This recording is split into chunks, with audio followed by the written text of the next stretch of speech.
Alright, this video tutorial is to introduce the guessing game assignment and also to introduce some new code. It's called a while loop, a new loop, a way to make our program loop.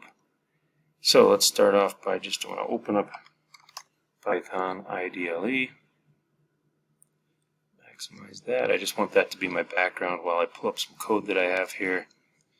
And so I'm not going to reveal the code first. I just want to run it and show you what happens when I'm using a while loop. I'm going to hit F5 on my keyboard, the shortcut key for this, for run module. Oops.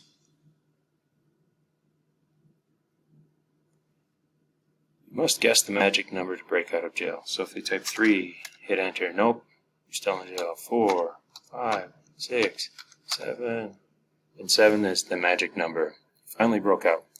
Alright, so let's take a look at the code. Maximize. So it's real simple code, and here's the while loop that I'm using. So here's the print statement that gets us started. You must guess the magic number to break out of jail. And then I have an input command which stops the program from running, has a blinking cursor, allows the user to input something, and whatever they input gets assigned equal to X. Except for this time, we want them to type in a number, so we convert that input into an integer type of data. Alright, now here's where the magic begins, the while loop.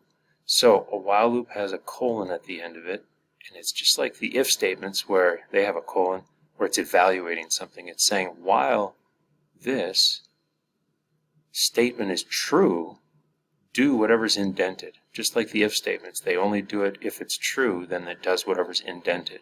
So indentation is really important in Python, and so you guys will start seeing that and getting familiar with that now.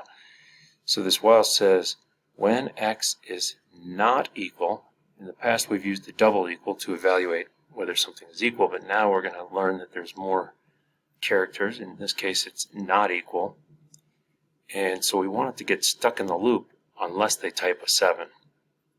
So notice it says, nope, you're still in jail, and then it gives them another input in that's indented. So it just does anything that's indented. Now, then after it's done, bottom line of the indentation, it goes back up in the while loop and it evaluates again. It says, is this still true? Yep, they still got it wrong, so then it lets them, it does these two lines again. They keep getting it wrong. That's what I had. Oops, where's the, I must have closed it. That's alright. There it is, my output. So I kept getting it wrong and it was stuck in the loop. And it would have looped forever until I typed a 7. And that's how a while loop works. Now, let's make this a little more interesting.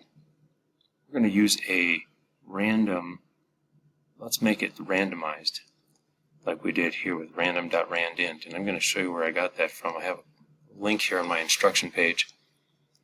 And this is the first time I'm showing you the python.org website, where they have loads of documentation.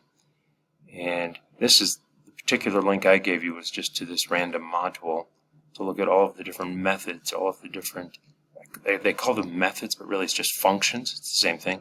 Like this one's a function. This is a function that's contained within the random module. So there's loads and loads of functions. Rand range, rand int. Hey, there's the one that we're going to use.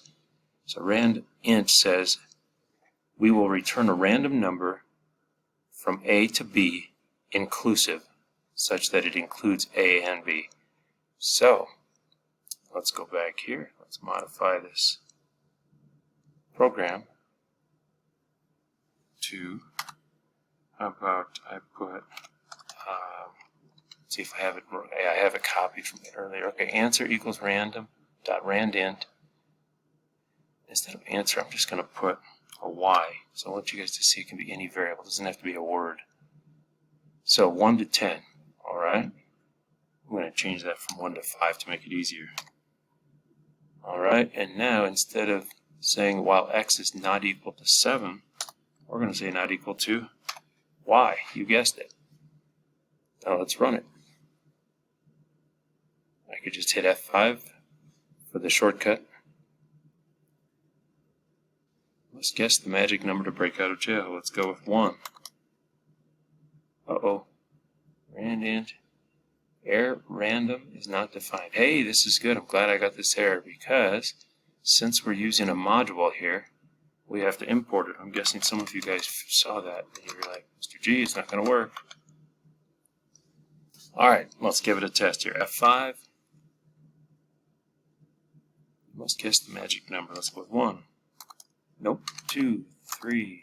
Finally got it. Broke out of jail. So, that's the random module. We're going to be using that today. And we're going to be using the while loop. And then for the, well, let me just show you what today's is going to look like for you guys when it's run. So here's today's code as shown in the instruction file. Now I'm going to go ahead and run it. Here's what it should look like. Welcome to the Cougar guessing game. Guess any integer of 1 to 10. Now, even though I'm the programmer, I still don't know what the correct answer is. Why? Because it's randomly being assigned. So that's what makes it fun. And I get to play the game. So I'll say 4, 2 go, 5, 6. I guessed it in 3 tries. So this is fun.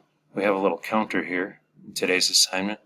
And then whenever they get it right, when they get it wrong and it goes in the while loop, this is when they get it wrong, puts them in the while loop and then it evaluates. And it just keeps incrementing this counter every time they get it wrong. And then when they get it right, it kicks them out of the while loop and comes down here and prints. And that's how the while loop works. And then for the honors credit, you guys are looking at, you need to modify this guy so that it first asks at the beginning, type in 10 for easy, 100 for intermediate, or 1,000 for difficult.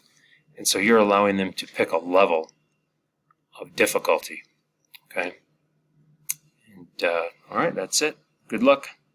Come back to the WebEx if you have any questions.